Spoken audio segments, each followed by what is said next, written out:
जिंदगी जीवनाचे सार घ्यावे जाणून सत्वर जैसे ज्याचे कर्म तैसे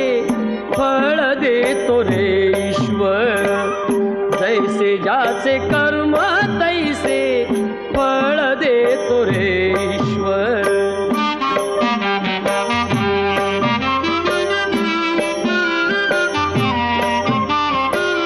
क्षणिक सुखासाठी अपुऱ्या कुणी हो